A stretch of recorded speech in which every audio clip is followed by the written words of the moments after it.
Let's do it. Kid Lennon, welcome to the Afroman podcast. How are you, sir? I'm amazing, man. I'm groovy. How are you? I'm good. I'm good. It's amazing to have you on. And let you know, I mean, like everybody, we'll go right back to the beginning of your story and where you started and where you came from.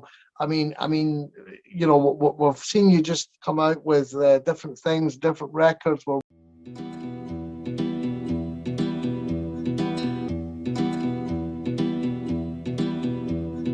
Hey yo, is that X on the beat? Damn, Polo, you really coming in like that?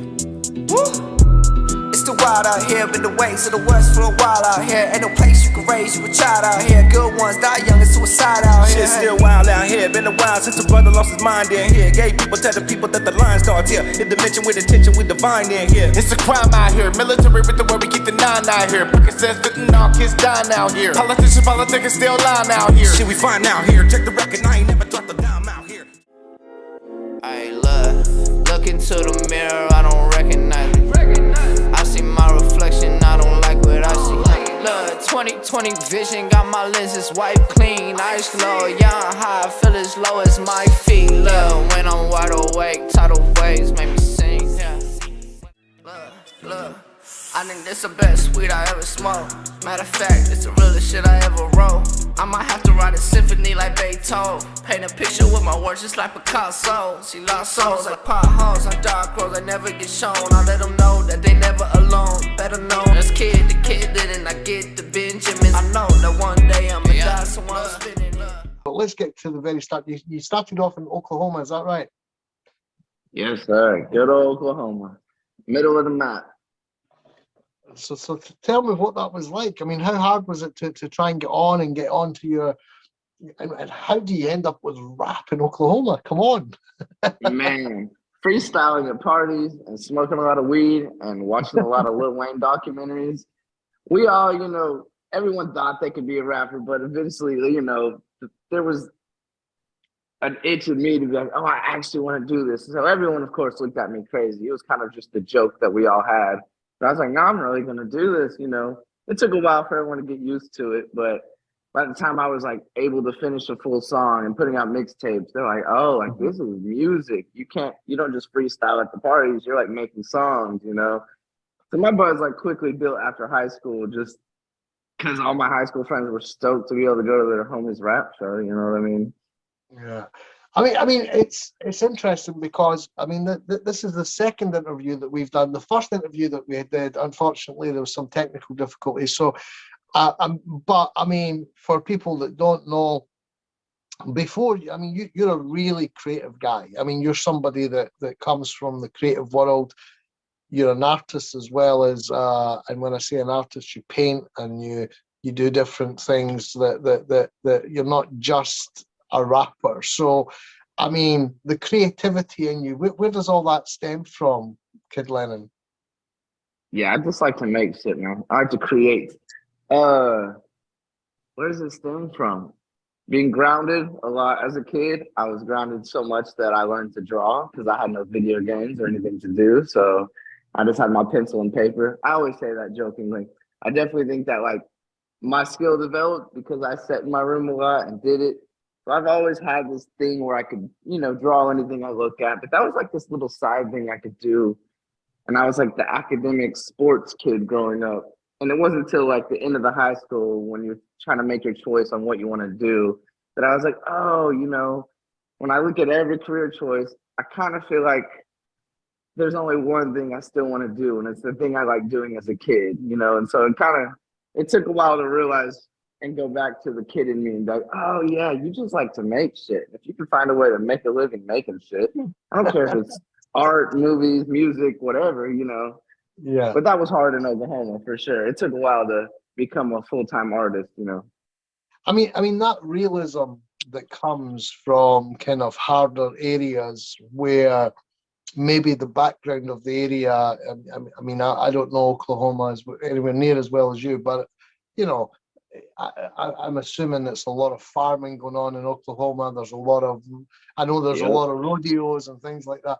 And so, I mean, I guess that's where you're expected to kind of go with your life, is in that kind of department. And yet, you know, I mean, I've spoke to a lot of guests through the years of doing this now, where they come from the most unusual background or the most unusual place, and a difficult place to get out of, because I mean, even every rapper that came from Compton or Crenshaw or South Central in LA, I mean, they don't have a great background. They don't have a good start in life. They've got to work their way out of that situation to get. And when you think, you know, you think now that some spoiled kid in London that's got a rich mum and dad that can buy them studio time and get them on the TV or the radio or whatever, and yet these kids are coming from the street and building their name. Right. But it must have been as hard for you, because I mean, you know, anybody that knocks on the door and says, I'm a rapper from Oklahoma. Yeah, it doesn't. It's so funny. The first time I went to California and said that to anybody, the side turn, I was like, oh, I forget it's such an anomaly. It is a weird thing. Yeah, it's a lot of fun. I literally grew up with my cousin, but it's like, so my cousin DJ'd the rodeos growing up. You know, I lived on like a farm for 2 years. So it's like everything you said, I was involved in. But I think I had like, you know, I went to 6 elementaries. Some of those were in Texas, and I was able to see like a whole bunch of different cultures throughout like my whole elementary, junior high years, and be like, oh, I was exposed to enough to be like, Oklahoma's probably not for me, but I'm stuck here. Obviously, you know, it's expensive as hell to go to California when you pay $600 a month in Oklahoma. You're like, well, yeah. So I had this weird myth though that I was going to like blow Oklahoma up, and I think it gave me enough false confidence to like just go for it and put my name out there everywhere I possibly could until somebody got to know my face. I would stand in the front row of every rap show. I would do anything I could in the state, you know, in our little rap scene, you know. So I kind of felt like we had our own little Atlanta, our own little Cali Compton spot. But you're right, there was no opportunities. There's no national outlets. There's no, it is kind of, your opportunities are just as frail. So you just kind of have to have this big dream. And then a lot of people kind of get unmotivated by their surroundings here and give up. But yeah, you just kind of gotta keep going.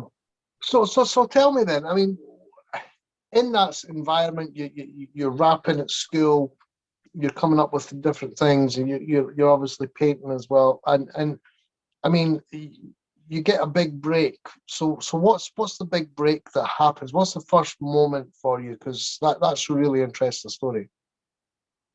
Man.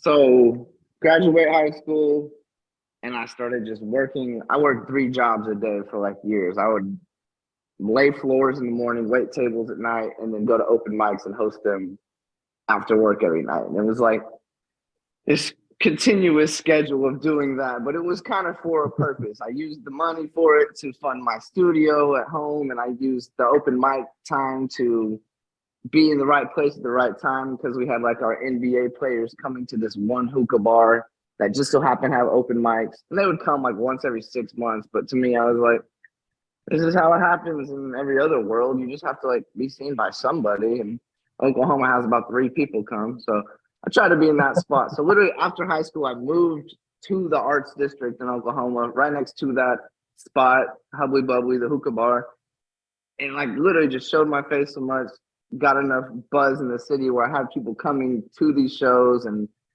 by the time that Shaq walked into one of my shows, he came into a poetry night I was hosting just to smoke hookah. And I was like, fuck it, I'm rapping, and plugged in my phone because I know he loves hip hop, you know? And I was like, this is it. I already knew what I was going to do. I was prepared for this opportunity. And that's what they say luck is. But yeah, so I got lucky. Shaq walked in and I rapped. He ended up getting on stage, got on TMZ and Complex, and you know, it's not like the world saw it, but enough in Oklahoma to be like, oh, it's real deal now, you know. You're in the music scene. That's what people kept saying. I was like, y'all don't know. We're just in Oklahoma. No one knows me outside of here. It took a while to keep that going, though. Yeah. I used that momentum and got it up. he liked you enough, though. He liked you enough that he kind of took you under his arm a little bit. And I mean, do you remember what you rapped that night? Do you remember what? Yes. I did 2 songs actually. I did, because I told you last time I did Hippie Kid, but I actually did Robin Williams Syndrome before that, which is one of my songs. It's like a sadder Fuji sample song. Uh, I definitely was like voice cracking at first because I was kind of nervous. I had to go back and take a breath and start Hippie Kid. And I was like, "You're doing this, dude. This is why you meditate. This is why you get in the zone." And I did Hippie Kid. Yeah, and Hippie Kid's like the song I knew. I was ready. I was like, this one's the song I want to push over this next year. So While they're dressing all the paints, while they say that I'm the hippie kid. That's why they say that I'm the hippie kid. Yeah, that's why they say that I'm the hippie kid. Yeah, that's why they say that I'm the hippie kid.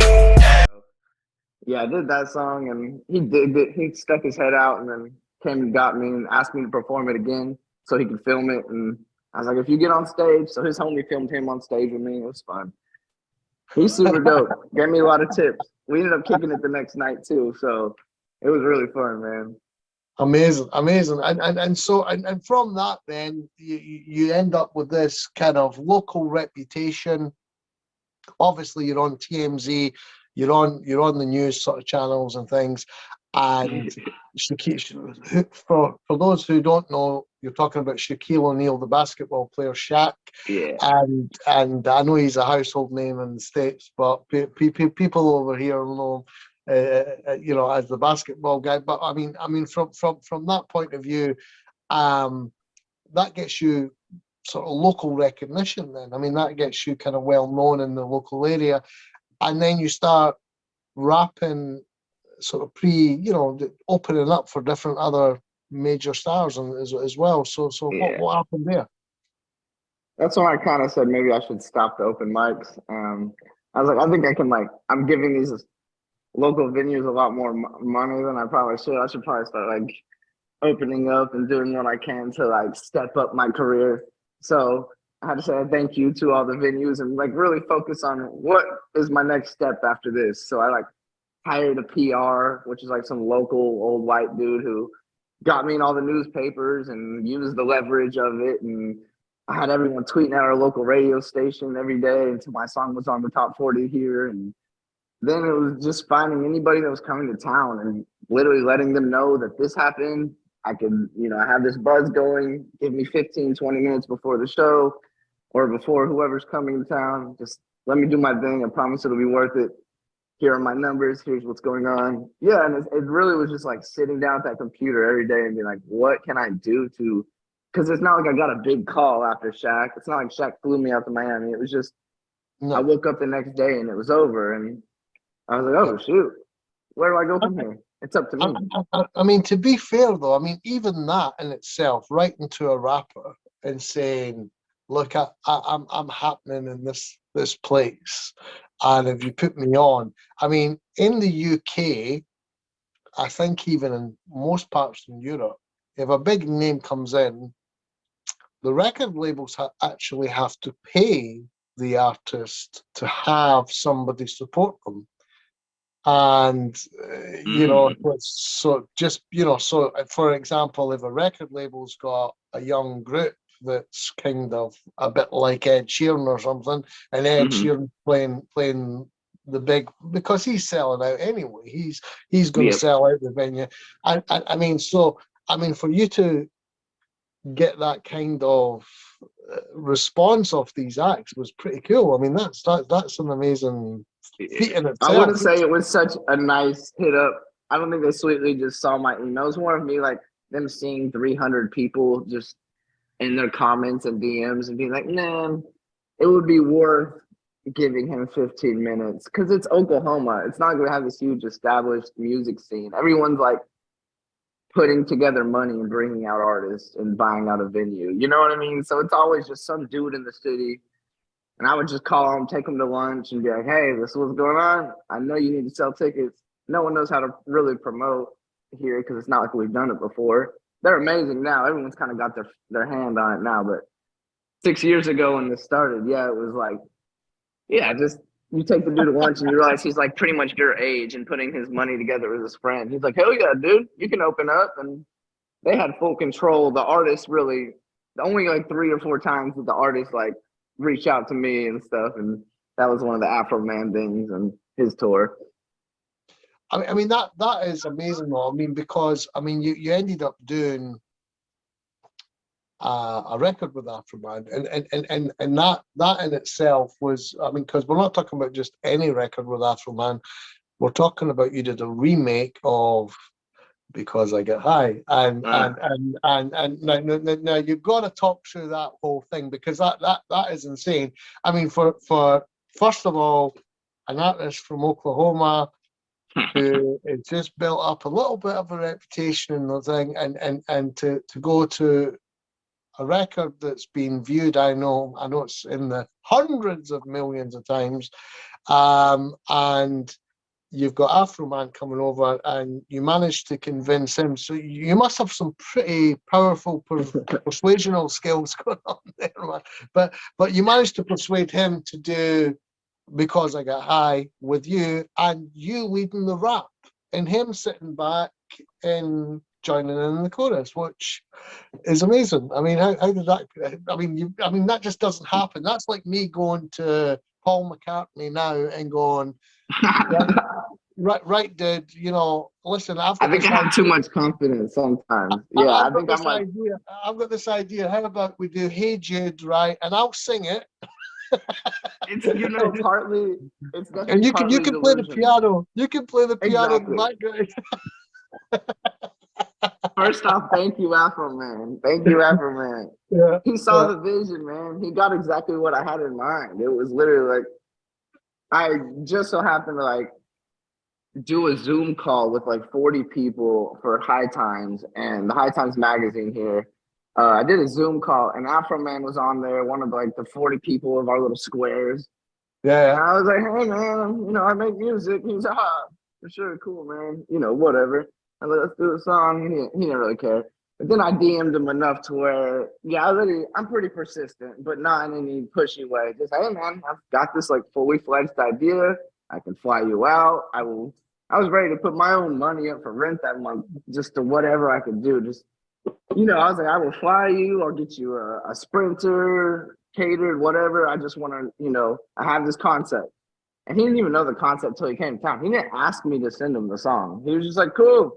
And I was like, man, like, he just kind of thought it was a whatever song. So I was nervous. I already flew my sister out for the music video and everything to direct it. Yeah, and he came to town at like 7 a.m. We met up at the studio to do the song and the video all in one day. And I just played him the reference track, and it was literally, I just kind of took his bass line, turned it to 808 line, just made it like a new day version.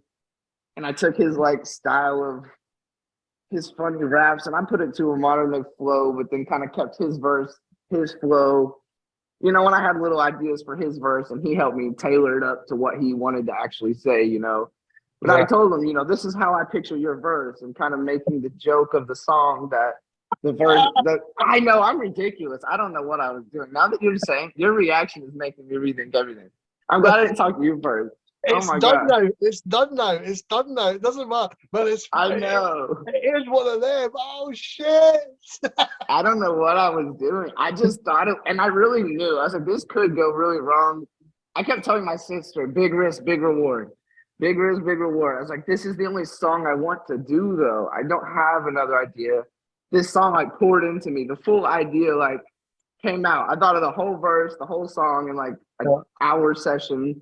And those are the vocals that are actually on the song. It's like, my reference track is what we use. It's kind of crazy, man. I don't know, but Fro got it. I think he really understood where I'm going with like my image and my vibe and the modern day smoking culture. I think he really got it, man. Plus I was wearing like a full, what's it called, velvet suit, corduroy suit with fluff. And that was when we first met. He was like, cool. I like this kid, Well, no, I mean that takes absolute. I'm known in the industry for having balls basically, and putting myself into ballsy situations, you know. But your story takes the biscuit. I I don't believed think in it. I thought the song was so good, man. I thought it was a cool idea. That was all. The worst he could say is no. It was like the most he could literally do is be like, "I'm good. All right, cool. I'll think of something on spot and make a song today, and listen, we'll it's shoot a brilliant. half-ass video." No, but see, it's not though. It's a good video, and it's a good concept, and it really works. And it's you know, if it was to be done in 2022, 23, whatever it was, it's been done really, really well.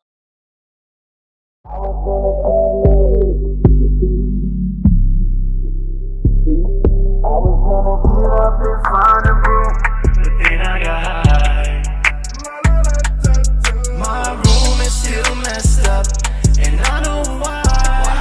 Yeah, cause I'm high, because I'm high, because I'm high.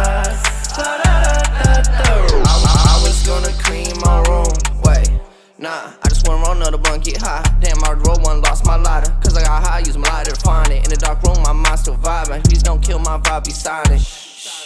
Wait, eeny, meeny, miny, mo. Which blunt should I smoke? How many did I roll? It's for 2024. Every day we smoke. FaceTime with the fro. Tell them that we got a show. Got a dip, let's go. Got a dip, let's go.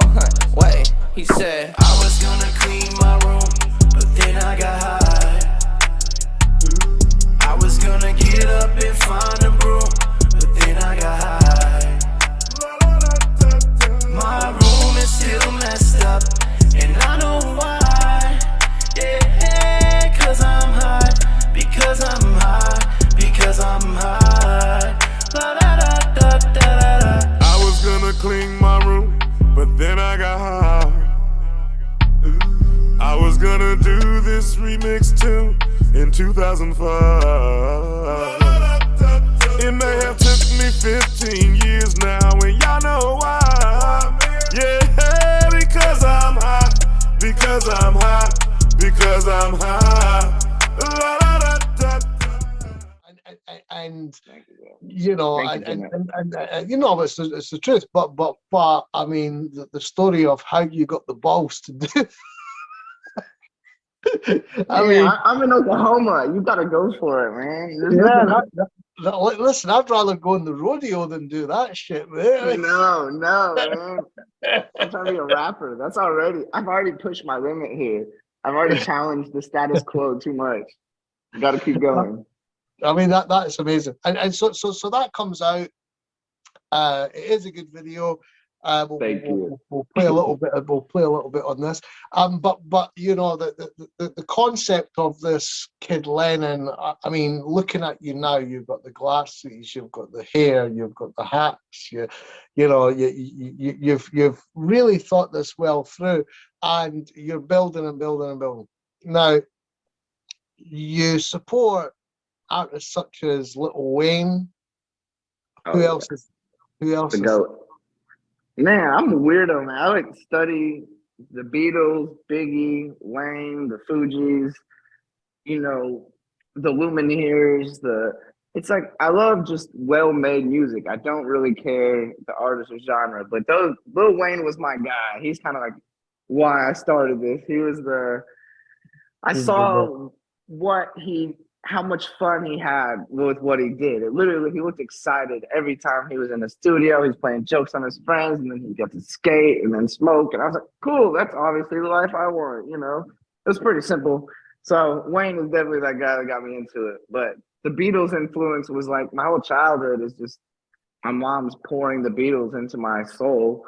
And so, of course, I got attached to John Lennon because I was like, oh, cool, we both got glasses. We both talk about peace too much, you know?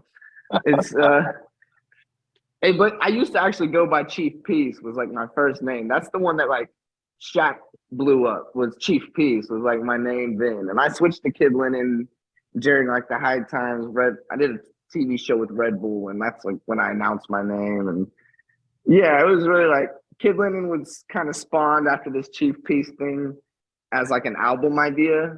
Was going to be called Kid Lennon. Then I was like, man, that kind of feels like That's me. You know, I'm a kid. So I'm Lennon. what is your creativity like in the respect that you've obviously got a vision? Okay, No, I go on. can tell Go you on. that I like definitely want to challenge the status quo. You know, that's kind of been my like why. I think everything is like, you know, the golden circle of marketing. It's like people don't care what you do, they care why you do it. And I think over time, what I do may change. I do art, I do music, I just do anything. So I don't think it's really what I will do over time. It's kind of the why of why I do it. And I think that's gonna kind of project my future and really trying to get a challenge. I've been challenging the status quo since I was born in Oklahoma. I want people to rethink their idea of a hippie, rethink whether a hippie might be outworking them. They're not the lazy pothead kid in the corner on the couch, you know. I want them to rethink their thought of peace, rethink there's a whole lot of plans in this life where hopefully with my music and my art, they can kind of just reevaluate things that may just always learn to love more and love to learn more. That's the goal. Yeah, man. Absolutely. I As mean, corny as it sounds. I'm I still on the mean, Lennon stuff though. You yeah, know. well, exactly. I mean, there's an interesting thing about, and it kind of reminds me a little bit of you. Was Frank Zappa came out? Do you know who Frank Zappa is? Well, I know the name. I probably Yeah. should. Frank Zappa was a musical legend, and he came from the States, and he had this theory and these thoughts and this thought process, and he did experimental music, shall we say, and and he tells a fabulous story, which I will put into this podcast because it has to go Please. into because it goes in with what we're talking about. Remember the 60s, that era that a lot of people, have these glorious memories of, which they really weren't that great those years. But one thing that did happen during the 60s was some music of an unusual or experimental nature did get recorded and did get released. Now look at who the executives were in those companies at those times. Not hip young guys. These were cigar-chomping old guys who looked at the product that came and said, I don't know. Who knows what it is? Record it, stick it out. If it sells, all right. We were better off with those guys than we are now with the supposedly hip young executives, who are making the decisions of what people should see and hear in the marketplace.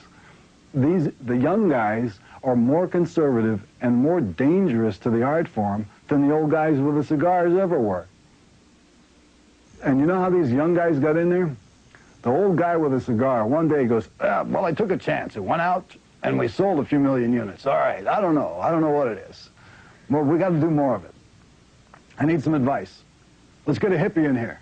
So they hire a hippie. They're bringing the guy with the long hair. Now, they're not going to trust him to do anything except carry coffee and bring the mail in and out. He starts in there. He's carried the coffee. Well, we can trust him. He brought the coffee 4 times on time. Let's give him a real job. Okay, he becomes an A&R man. From there, moving up and up and up, next thing you know, he's got his feet on the desk, and he's saying, well, we can't take a chance on this, because it's just simply, that's not what the kids really want, and I know. And they got that attitude.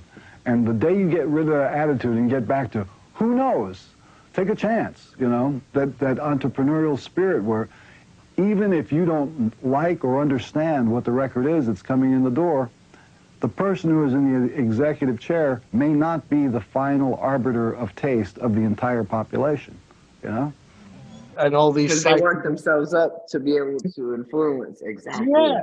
Exactly. That's the goal in life. So they as he says, they started out as the tea boy in the studio, and then the old boss is sitting there going, well, he got the tea. Maybe we can trust them to take the mail, and then after the mail, exactly. And before you know, oh, I've offered to sweep floors for people. I messaged Mike Dean probably a month ago. Man, I will literally sweep your floors, whatever you need at this. Just let me be in your environment for a week or two, and I will pay for my own stuff. I'll pay to be there. I just want to them. If you get used to me, you'll eventually find me useful. I'll eventually find my way in there and maybe have some influence at some point, you know. I mean, this is the other thing that's interesting is that I've got this theory that I was talking to Kid Frost about this, and this authentic thing, being authentic, being real.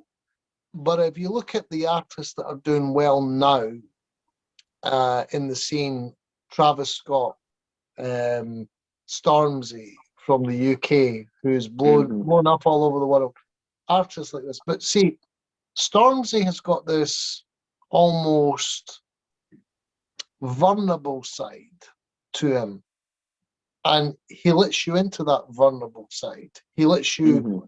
He's not trying to be, Anything he's not. Yeah.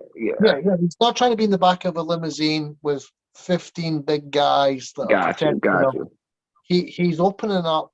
He stands on stage. He says, "Look, I'll sing this song, but I'm not a singer. I'm going to try and sing this song."